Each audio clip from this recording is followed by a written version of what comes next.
Kita tidak mau melihat berdiri. Ini mas, ini semua mas. Kanan nih. Yang itu ini yang lebih dekat dari yang tadi. Lagi. Jadi jatuh cinta sama dunia film sebetulnya kalau misalnya bicara mengenai narasi tadi kan, itu sudah dari kecil berarti. Ketika Sebenarnya kalau melukis sudah mulai terasa cinta itu. Specifically tentang film, saya rasa tidak. Saya lebih ke kesenian sih sebenarnya. Saya punya kakak yang suka seni rupa, saya punya akses terhadap musik dari sejak usia sangat muda. Jadi mulai dari musik. Pada saat yang sama dunia buku juga dekat gitu. Jadi cerita. Saya lulus SMA, saya tadinya mau ambil sekolah yang tidak ada hubungannya dengan yang serius-serius lah. Terus saya lihat-lihat gitu, ada buklet tentang sinema, jurusan sinematografi.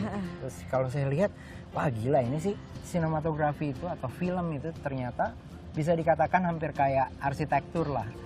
Muara dari kesenian, mungkin karena dia seni terakhir ya. Jadi hampir semua elemen-elemen seni yang lain itu ada di dalam film. Betul.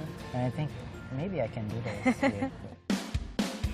Bakat serta keahliannya membesut film sudah kentara sejak ia masih kuliah di Institut Kesenian Jakarta. Bahkan, film yang dibuatnya untuk tugas akhir sukses diputar di banyak festival mancanegara.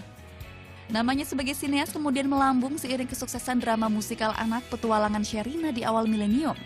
Perfilman Tanah Air dibuatnya kembali berdenyut. Sejak saat itu, karyanya terus catatkan sejarah. Laskar Pelangi bahkan masih menjadi film Indonesia terlaris sepanjang masa dengan 4,6 juta penonton. Bagaimana caranya seorang filmmaker itu survive dengan industri yang memang pemerintah kurang mendukung lah dibandingin negara-negara lain misalnya gitu. Nah, saya bikin film sejak tahun 96, 97. Dan di saat itu bukan hanya film Indonesia yang tidak ada atau challenge, tapi the society is also challenge. Kita sedang hidup di krisis yang sangat berat gitu. Dan pada waktunya akhirnya saya bersama Mbak Mira Lesmana dan beberapa teman waktu itu yang memutuskan jalan aja. Kita tidak pernah punya ekspektasi terhadap pemerintah. Dan kayaknya kita tidak perlu punya ekspektasi bahwa kita bisa didukung oleh pemerintah. Cuma kita harus percaya pada penonton. Tahun ini Riri hadirkan kejutan lewat hadirnya film Ada Apa Dengan Cinta 2. Namun baginya terus berkarya bukan satu-satunya cara dalam mendedikasikan hidup untuk film.